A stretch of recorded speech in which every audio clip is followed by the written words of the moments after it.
if you understand how computers learn and how computers listen and learn to collaborate with computers, this new kind of computing that is artificial intelligence, you're going to stand out. To entrepreneurs, executives, and engaged minds, this is the channel to stay updated on industry trends to continue growing your business. Hi, I'm Bianca Mayer, Senior Editor at DesignRush and your host of the DesignRush podcast, where we bring you game changers and innovators who, together with DesignRush, can help you drive your business forward. Kickstarting our program is an ad industry titan who will address the hot topic of AI in creative industries. He's an Emmy and multiple Cannes Grand Prix winner and a member of the Ad Council Board of Directors. Please welcome the man behind the award-winning agency, Pereira Odell, Mr. PJ Pereira. You must have been an incredibly creative kid, and I'm just wondering, what was it that initially influenced you, or what were some of the key things that you noticed when you were young that inspired you to get into advertising and marketing? I know you mentioned that you were a programmer first, so can you tell us a little bit more how that all started for you from a young age?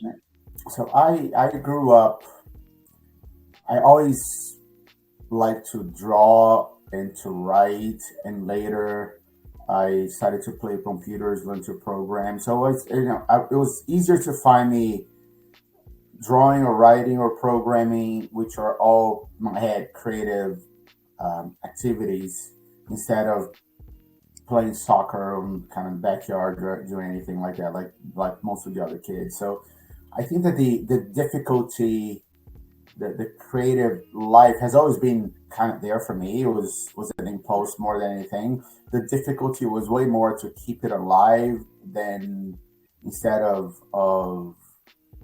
just letting go and joining the rest of the pack, because I think there's the way I see it is that the creative process and the creative mind is a very inefficient mind, but the difference between creative people and non-creative people is that I don't care about the inefficiency. I don't care about having 1,000 bad ideas that I'm going to throw away, because when one of them hits, when the 1,001st one hits, then its original is different, is interesting, and I think that is the most difficult part for a kid growing up. And I think it's a problem with our educational system and the way we set things up in society. We make efficiency feel like such an important thing that it kills originality. And then, 100%. Then ending up in advertising was a natural thing, because I was doing all those things. So that's where I can write and draw and program advertising. And so I went to business school to kind of finish the elements that I needed to understand the advertising world, and went there and kind of it was actually pretty easy to find a job with the skills I had, but the difficult part was not letting those skills go along the way. I can imagine that is, I personally can relate a little bit to that. I think a lot of us have learned to do so many different things, and we've kind of, I think the older generation and our generation, I'm talking about like maybe obviously the younger generation as well, but I'm talking like, for us that really were there when the internet first started. I think it was really easy for us to pick up those different types of skills and find interest in so many different things. I think definitely the hardest part is not letting go of too many of them, so that you can carry them with you throughout your career. And I think that there's something kind of magical happening right now that I really like. Yeah. And it will sound bad at first, but I promise it's not. Just bear with me for a second. But if you turn on TikTok and look at what's on TikTok, most of it is honestly garbage, and that's awesome. That's awesome, because what it means that People are producing content without worrying too much if it's great or not. And when people create things at volume without worrying about the quality, that's when creativity is actually happening. It's 100%. very counterintuitive, but that's what it is. When they're producing multiple things, like I don't care, I'm just going to do these things, then they're going to find that one of those thousand posts is actually brilliant, and it's gonna and it stands out and becomes a viral sensation and everything. But Exactly. we need the bad to have the creative great. And that's what the rational mind doesn't understand because it's not rational. If you take the rationality of it is all backwards, like you cannot. Oh, so you mean that doing bad things is what leads to good? No, it can't be. It's a waste of time. Yes, Exactly. wasting time is wonderful. So I think what you're really saying is that rationality and creativity do not mix. I'm not saying that they do not mix. I'm saying that they're opposite processes. Yes. The logical thinking takes starts from point A and tries to get to point B as quickly and sharply and economically and efficiently as possible. Creative Hmm. thinking understands what point A is and what point B is and tries a bunch of things and see once it hits, once there's a line connecting, if it's a straight line or a very wiggly, curvy, and multi-dimensional line, then it's like, okay, I got it. But one is focused on getting there in the most efficient way. The other one is trying to get there in a way that is not expected. It's such an interesting way for people, or young people, especially these days on TikTok, to find their niche. I think it's the the beauty of it is that the creative process, whether if you're writing a short story or a book or a movie or a TikTok, or Mhm. if you're making a painting or a photo that you're going to post on Instagram, whatever, is the freedom to fail. It's the giving yourself the ability to fail, enjoy your failures Yeah. as part of the process is a wonderful thing. I do martial arts as my hobby, for example. And one of the things that I noticed that helps me the most, because martial arts is also a creative activity. That's why I call it arts, right? Because you're expressing yourself, you're trying things. But I also noticed that when there are days that I'm allowing myself to make more mistakes, that Hmm. I don't mind losing that fight Yeah. because I want to try different things and it's funny and it's embarrassing sometimes and but that's also the parts of the process of discovering new techniques and new ways of doing things that no one else can do, just me, because no one has my body, so I'm the only one that can do something that specific way in my class. So those the freedom to test is is quintessential for the creative process. And that's why we play. All mammals, and this is not a human thing, all mammals are hardwired to play. That's one of the biggest differences neurologically between a mammal and any other kind of creature. Like you say, insects don't play. A lion Yeah. cub plays. And Yeah. you discover the rules of the world, whether if they're physics or their social or their family relationships or if their own your own reactions. You discover by trying things. That's why so many people say that children lose their creativity along the way is because they eventually understand that playing is great for discovery, but there's a lot of time that you get to the wrong conclusions. You fail. You fail. And you don't get to the right answer, and then your rational mind starts to you're taught that okay, failure is bad. So let's find processes that are more efficient. And when in the pursuit of efficiency, we lose our playfulness and we lose our creativity. When you look at TikTok and we look at social media in general, but TikTok in particular is an environment of playfulness. People do the craziest things and they don't care that much. It's hard for me. I have trouble with TikTok, and as an author, it's bad because TikTok is what sells books today. And Yeah. I need to learn to let go.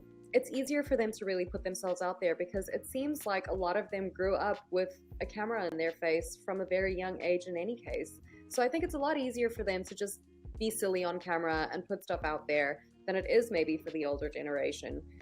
We didn't really grow up used to that. So I think they're very lucky in that sense.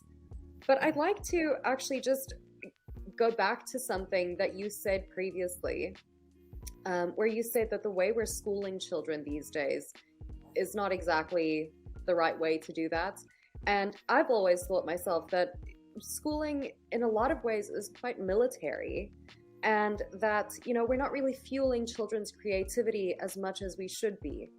So, I mean, just to add to what you said earlier as well. So it's kind of like, we're trained to be parrots basically and repeating what we've been taught instead of really thinking outside of the box. At least that's how I remember school being for me.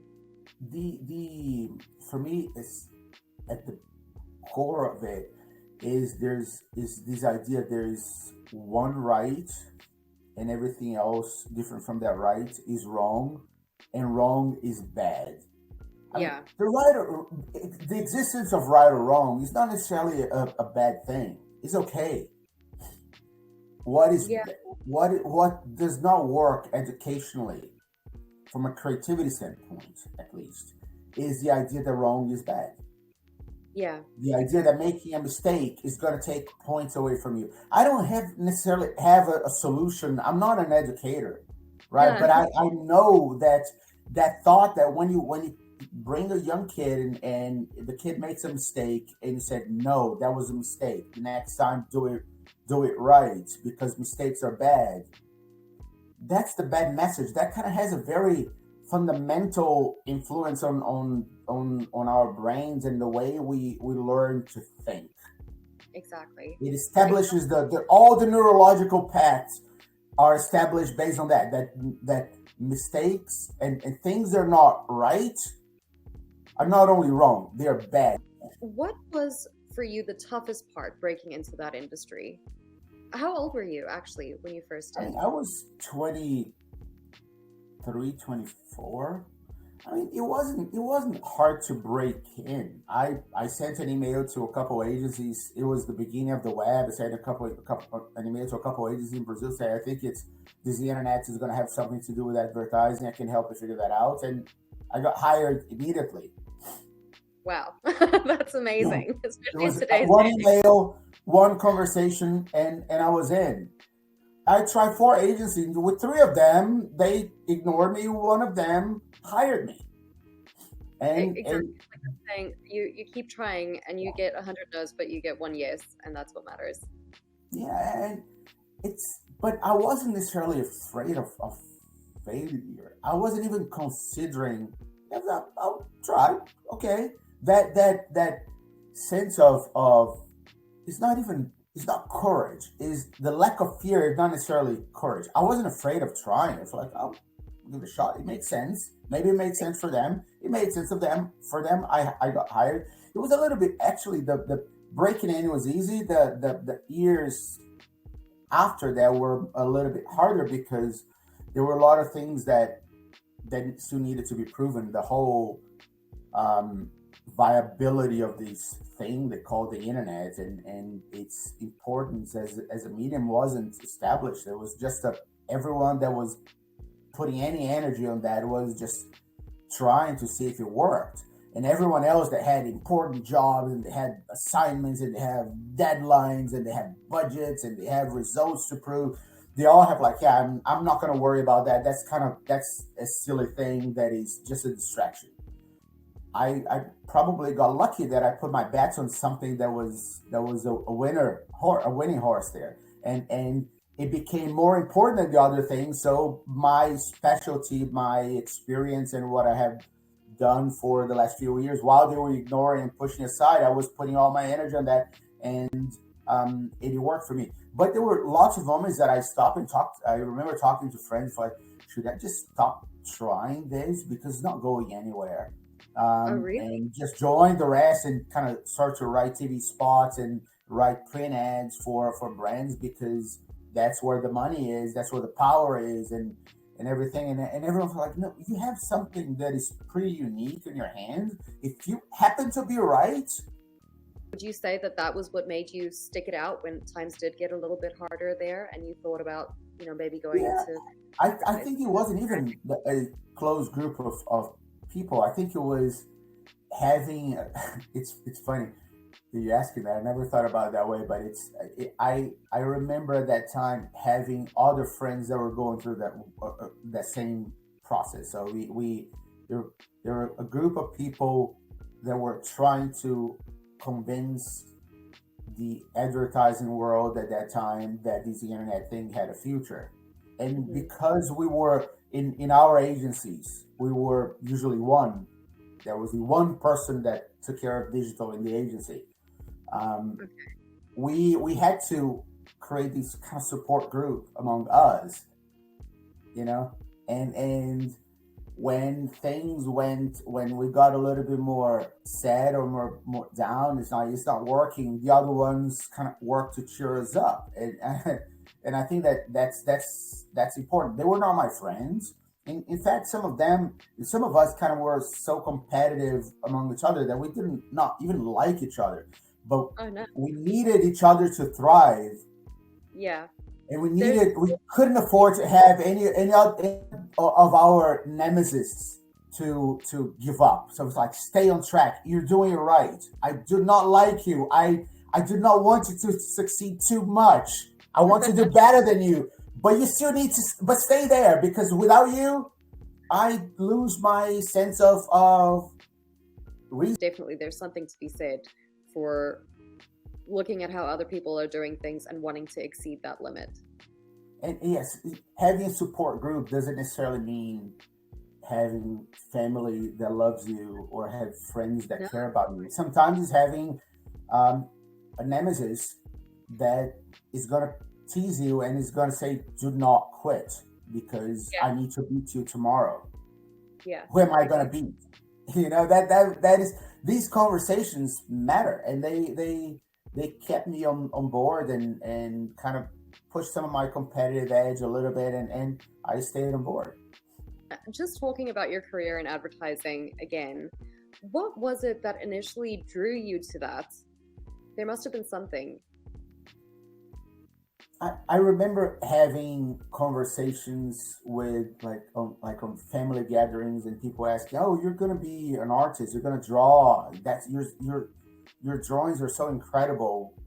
That's what you're going to do, right?" And I remember thinking, "Oh, I don't think there's anything in my life that I like more than drawing. So I do not want to take that as a career because I don't want to turn that into something that I'm going to do for others.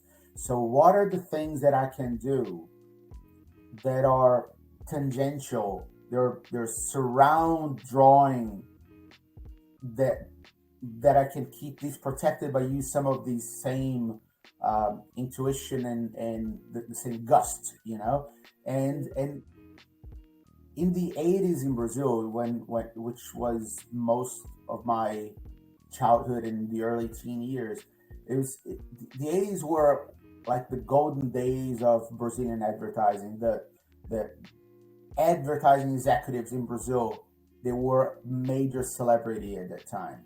Oh, They wow. were like in talk shows. They were talking about any subjects and anything that mattered in culture. They would call an advertising person to interview to have, and I was fascinated by the ability that they have to come up with ideas, to write songs, to write jingles, to create films, and play with artists and hang out with the coolest stars in the planet, and felt like, yeah, that sounds like a very fun profession, and that's how I ended up picking it. I haven't heard about that yet, but it's definitely something that I'm going to look into more. If There only. used to be a TV show. An advertising. The advertising world always had the award shows as a way to Yeah, sure. promote that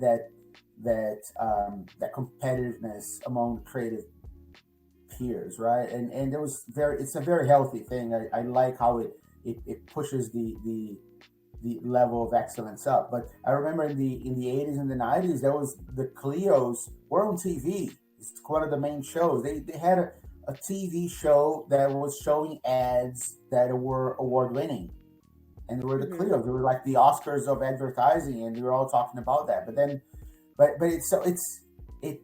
I still see advertising as a big part of pop culture. Maybe it's because of my upbringing, but I like to see it that way.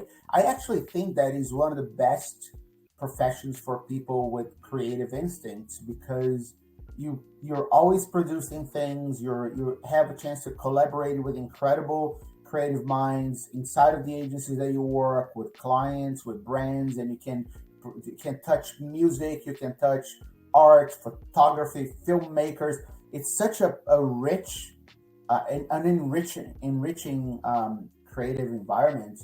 What do you think would be great advice to give someone that's trying to break into the industry the way it is now? Artificial intelligence.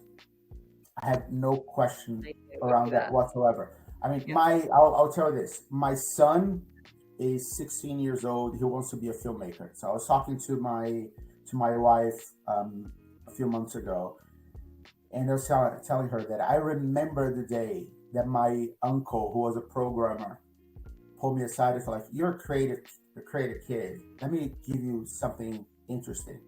He pulled a computer. He convinced my parents to buy a computer. He pulled a computer, put it in front of the TV. That's where you use it. And so, like, let me teach you how to program. And he taught me how to program. Very basic Wow. things. And I started to play with that. And that's how I ended up becoming a professional programmer and working with him. Hmm. But that day taught me how computers operated.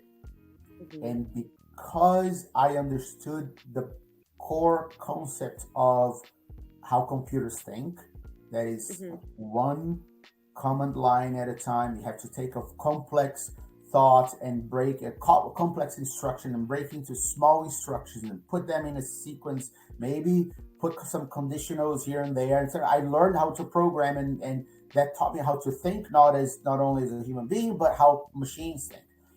That changed everything. That established, put me on a track that later, when the internet came, it's like, oh, I understand computers, and I understand creativity in this context of computers. That changed my creative possibilities, right? So when I was thinking about what is the equivalent of that for my son, what is the edge that I can give him, a gift that I can give him that will set him apart in the future if he starts early. And it's like I have no question whatsoever that it is the ability is learning how artificial intelligence operates and how now not how computers think is how computers learn. I've been fascinated with it, and we ourselves at DesignRush have worked in AI as well. Just dabbled in some content generators as well. But just actually this week, there's been quite an influx of prominent people in tech, Elon Musk being one of them, that have called to halt AI for a few months or several months, really, because they're worried about how fast it's developing and worried about the societal risks that could have. Do you share the same views on this? Yeah, I think that it's a very important thought. I think it's a little it seems a little performative to me to ask for 6 months halt. I feel like they know that it's not going to happen. So what exactly are they try to accomplish other than say, "Oh, I told you so"? I mean, but none of these people that have been signing these letters, I've heard them talking, a lot of them talking about the dangers of AI for years. It's not a new thing, and Yeah, their concerns, which are very reasonable concerns, that AI operates based on goals and it doesn't have ethical or empathetic controls over its drive to achieve that goal. So if humanity is on its way on the way between them and the goal, they don't need to be evil to destroy humanity. They're just going to keep going, and humanity is gone, right? exactly. So it's just a matter of how powerful they are to actually be able to do that or not. But there are things I've seen. I read about these experiments that a group of scientists were working on recently, that they were teaching AI to drive a racing game, a racing video game, right? Yeah, And sure. very quickly, the computer became much better than the humans. But the humans got angry and stopped wanting to play with the AI because the AI was kind of throwing other cars out of the road and crashing them and everything, because AI did not even think, even consider that doing that was an asshole move. Yeah, And so the trainers, the educators of the AI had to teach the AI, so like, yeah, you're gonna have these rewards when you win, but you're gonna have these counter incentive, these counter rewards when you're an asshole. So they had to um, educate the machines as well. So I think that what you see in a philosophical level is that computers learn by imitation, same way that we learn by imitation when we were little kids, right? hmm But they machines learn, they have cycles that are much faster than ours, and they try more things. That's why they actually having so much success on creative fields like generating images, because they try more things than humans can. They have more speed, and they have no that thing that I was telling you that we lose, that the ability to yeah, have bad ideas without worrying or not. Computers will worry if exactly. their ideas are bad or not. They just, okay, I need to generate a million ideas. Here, a million. Yeah, They just do it, and and that's fine. But computers are just go there, and they operate in such a fast cycle that for us is very hard to track. I think it's 100%. a very reasonable conversation that we need to have, and it takes time. Time Exactly. that the development of AI that operates in cycles of 2 weeks does not allow us. So I don't have an answer for that, but it's we need to find a way to accelerate the conversation, accelerate the discussion, decelerate some of the development as well. I don't know if you can claim 6 months, but I think that the other element on that is very important is that we need to, and is paradoxical to what we were saying. It's going to seem wrong, but it's not. That is that we also need to bring more people into playing with AI. If you think of playing as experimenting in small scale with small consequences, like what we hmm do, like when we're kids, we're lighting an imaginary building on fire, no consequences, and we're just going to realize that, yeah, that may not be a good idea. So I'm not going to think about it. I'm not going to do that in reality. We need to bring more people to play with small scale, small implications kinds of things, because that is going to give us a better sense of what can be done and what cannot be done, what should not be done. And once we have these perspectives from the inside, as a society, we're going to be able to have a wiser opinion, because hmm all our opinion is right now is influenced by a perspective, a historical perspective that comes mostly from sci-fi books and movies and series that always depicted AI as the villain, always Exactly. depicted computers as monsters and one day are going to try to take over and going to try to dominate us. Exactly. And so it's the responsibility of the creators of these AIs to obviously teach them, like you said, like children, where you reward them for good things that they do, and then, have certain things that you take back or whatever when they're not behaving the way that they should be. Um, so yeah, it's a huge responsibility, absolutely. Now, we at DesignRush host like a complete directory of really the top AI and tech agencies around the globe. Now, what would you say are some of the major benefits of outsourcing an AI company to handle a business's content and advertising, for instance? I do not know what the applications and the benefits of outsourcing or doing any advertising with AI is yet. I'm playing with it. I'm seeing uh, there are opportunities there that seem to be promising. That is on how we can get people with one specific that understand a field in general, but possess the skills for one part to actually do the whole thing without having to necessarily rely on large groups of people, large teams that they cannot afford, like an illustrator with the help of a good AI tool may become an animator and do things that he or she would never be able to do before AI could turn a little drawing into make it move, right? So I think that is a fascinating thing. There's a fascinating thing for me as well, that is the ability to have an idea and reduce the cycle of being able to see it, to see if it makes sense, if it's a good idea, if it's worth pursuing or not. I can, when I'm brainstorming with my team right now, instead of waiting 2 days to see if those 3 ideas have a future or not, in 2 hours I can see if 10 ideas have a future or not, and pick the ones that are more promising and generate 100 more out of that one. Because creative process is all about expanding, creating possibilities, narrow, expand, create possibilities, and narrow down. It's this out and in process, and I think that the AI is very good on that, either by creating possibilities itself or by testing some of these possibilities so we can see. So I think all those are philosophical possibilities that we have in our hands, and that will reshape what we think that creativity is. Because I think that is the even more interesting question or point that I'm observing to try to understand what's going to happen. It's the kind of question that is going to take me 10 years to finally get to a conclusion. I don't mind waiting 10 years to get to there, but it's this thought that creativity is a concept that was developed based on that evolved based on the tools that we have in our hands. You could be creative based on how you bring your ideas to life.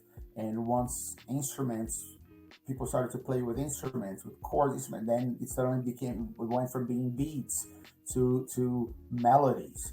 And when you started to be able to put ink on paper, it became words that before ink, it needed to be, creativity was defined by your ability to create a story that had a sound that could be carried and remembered. That's why rhyming is so important, is because it helps you carry that story and remember, the next word is going to match that other one. Poetry came from the need to be remembered. Once the print paper and the putting words on paper or in any surface came, there are other alternatives other than poetry. It's not that poetry died, but there are more ways to express creativity, and technology kept changing the way we understand that creativity is. Exactly. This is going to have a fundamental impact on what creativity is, because now is the first time that I think that a tool is actually having part of the ideas. Until now, all the tools we had were things that we were literally operating, and we were commanding from our hands or our mouths, and using them just to operate, to execute, to render our ideas. With AI, is the first time that the tool takes a step into the process and generates some of those thoughts based on your initial thought. It creates, so there's an invasion here, and I don't see that as a necessarily bad thing. And I just feel like it's going to reshape what creativity is, the same way that technology reshaped what death is. I 100% relate with you on that one. I'm way too fascinated to be afraid of AI at this point, which maybe is a little bit, I don't know, depending on who you ask, it could maybe be a little bit naive, but I'm just so excited to see where it will take us. But PJ, there's something that I have been dying to talk to you about, which is your upcoming novel, The Girl from Wudang. I read that it's described as a story about immortality, martial arts, and, of course, artificial intelligence, as we've been discussing now, which is some of the coolest topics I think that we could explore in today's day and age. So can you tell us a little bit more about the book? So this is a story that I've been working for 7, 8 years, and it just happens that when I closed the deal with the publisher, I told them like, yeah, this AI thing is going to be hot soon, and it became hotter much sooner than I anticipated, and kind of the timing worked perfectly. But I think in a way, if you look historically, there are two main forces that always shape our understanding of what humanity is: our sense of spirituality Hmm. and our and the technology that is developing around us, like what we were just talking about death. Looking at that is a very conflicting experience thinking about it, because you have, even if you're absolutely skeptic, there's Yeah.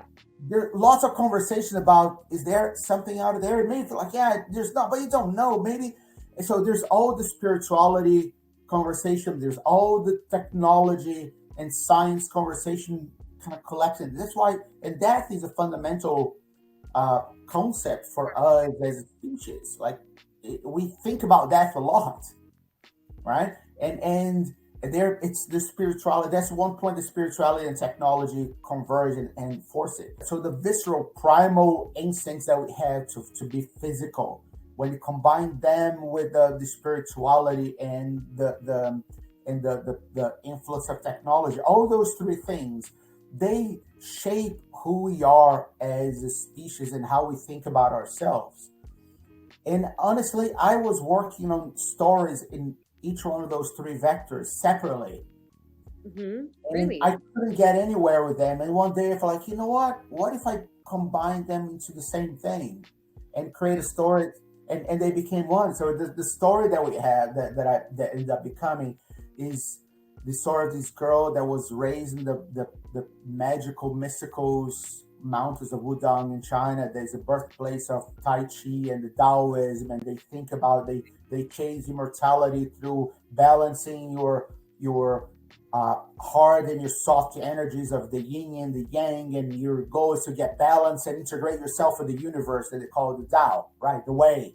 When you see the Yeah. Mandalorian talking about this is the way. But anyway, when you combine that with technologies like, okay, what happens when you combine nanotechnology, artificial intelligence, and neuroscience? They can connect computers to your brain and It's incredible. integrate brains into multiple brains into one, for example. What does that make turn us into? So one of the main conflicts in the story was actually, to our your question before, is that there's this group of scientists that is really afraid of the rapid growth of AI, and the point that it may overpower us in terms of processing power, because they are scalable. They can combine multiple computers into one single giant mind, and they're more scalable than us, that are limited to our skulls, right? Our brain has a limited number of neurons that Hmm. apparently OpenAI just reached a point that their computing power is bigger than a single brain, and so they overpower the single brain in their processing power. But if that computer can now talk to all the computers and all electronics in the world, it becomes exponentially bigger, and that's when the problem comes, purely from a computing power standpoint. So these scientists in the book, they decided, all right, if that is a problem, they are scalable, we're not. What can we do to be scalable? So let's connect one brain to another and create these internet of brains Cool. to overpower AI. So we're scalable as well. But then they bring these girl from Wudang, but of course none of that goes necessarily right, and things start to go wrong, and they have to worry about the consequences, and even questions like, all right, what is worse, being enslaved by machines, or by these human collective brain that takes away your individuality? And is that a choice that we're going to have to make someday? I don't know. I'm not saying that this is the future. I'm just saying that that is one of the possible futures, and is just exploring those possibilities. Okay, say no more because I'm about ready to read this book. Seriously, this is way It's up my on alley. pre-order. So, advertising is obviously an ever-changing industry, as I mentioned earlier. And obviously, some of the changes that have happened are quite unexpected, particularly when it comes to advertising on social media. What are some of the advertising trends that you think are completely timeless? I think that the most timeless thought on advertising is that the moment a pattern is established, it automatically creates the need for something that breaks out of it, Hmm. which I think is what makes these AI thing, for example, not be the end of creativity, of human creativity, because computers will always look for patterns and ways to break a pattern so they can create another pattern. Hmm. And human, as at least as of now, I would say that humans are much better at um, create at, at the need for something that breaks the pattern. We find comfort on the difference when machines look find comfort on the patterns. Interesting. Yeah. You know, I think that is uh, the ultimate timeless learning from advertising is that the moment that what like business people like they call it best practices. Hmm. Best practices are a repetition with glamour, Yeah. right? So the moment you find you can define something as a best practice is the moment that that best practice is started to die, and that's the moment that you desperately need to find something that's going to break out of that. So I read an article recently in the Atlantic about AI. Once again, we're on the AI thing. But they said that we need to be, as a society, we need to be very careful about using AI content generators, sorry, and that they should instead now be used as toys and not tools. So, what are your thoughts on that? And how can users that use these content generators ensure that their work remains authentic? I am fully on board. I think when I say that it's time to play with AI, Yeah, it's exactly. Yeah. work in that direction. I'm very fine with using that as a toy, as an experiment, and playing with it.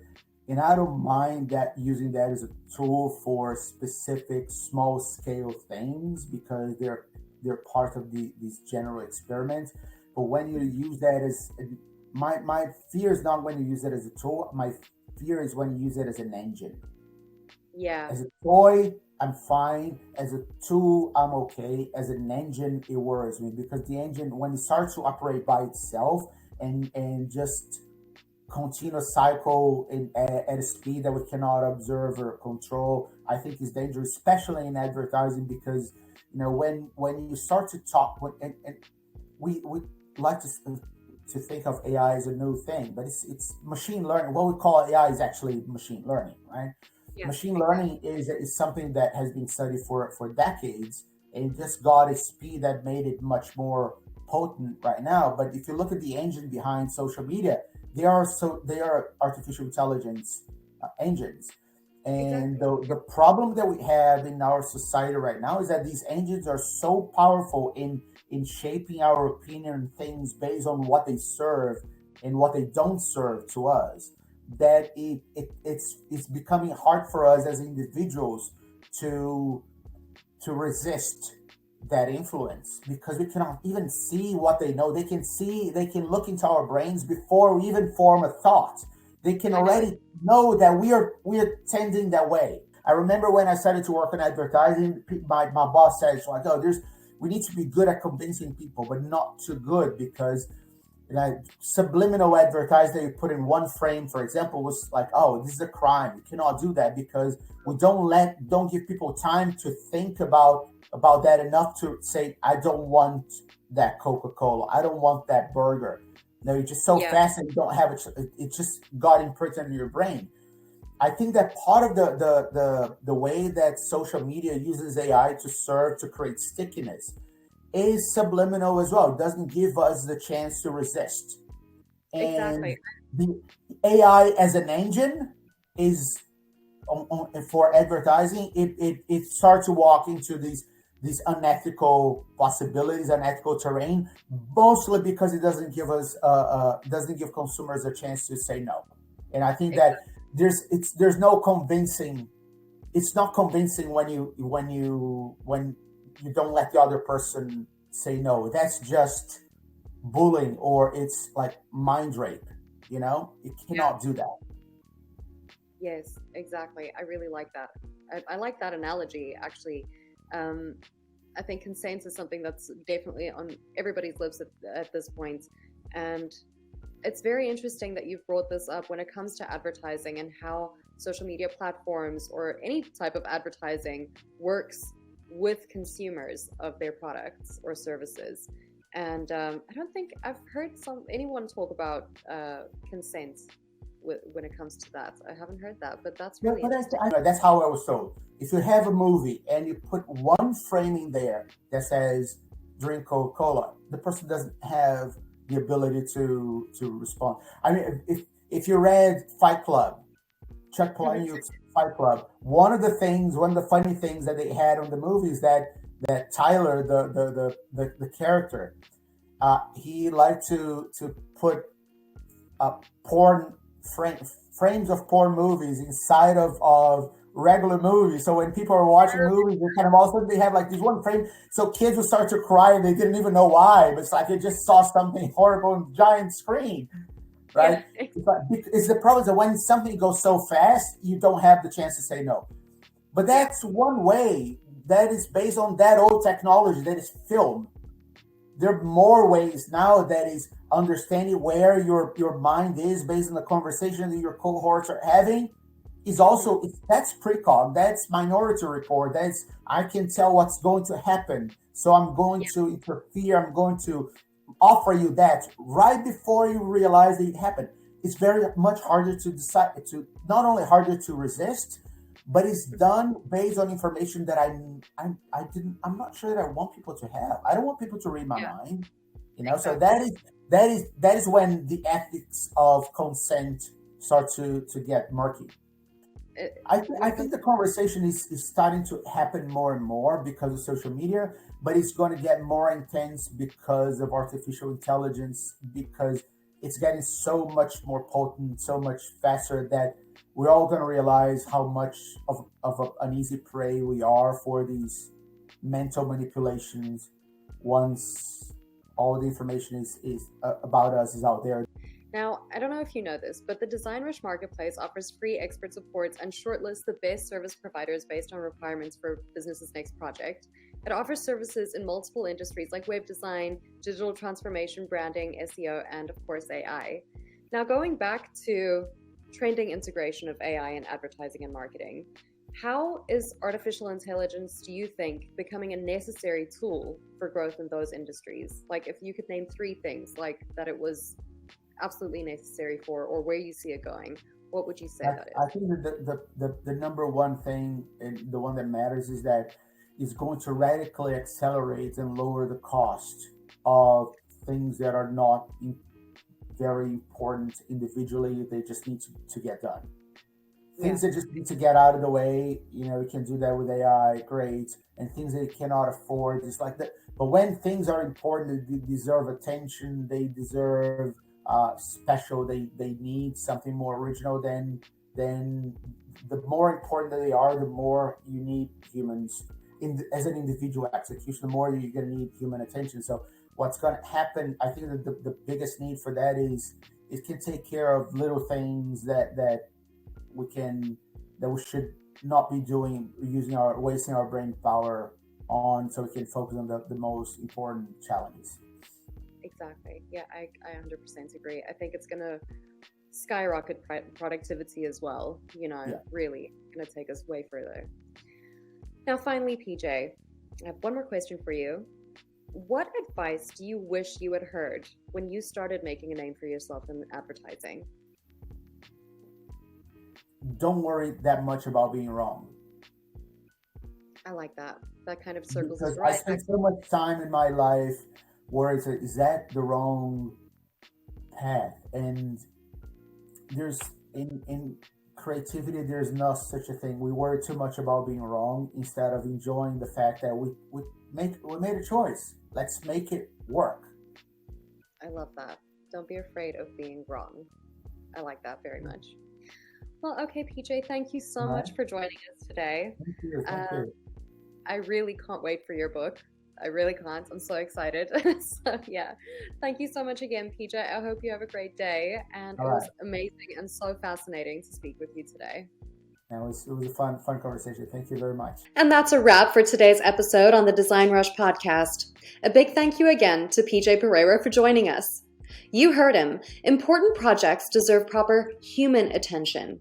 So check out designrush.com/marketplace and we'll connect you with the right agency for your business. I'm your host, Bianca Mayer. Stay curious and see you in the next episode.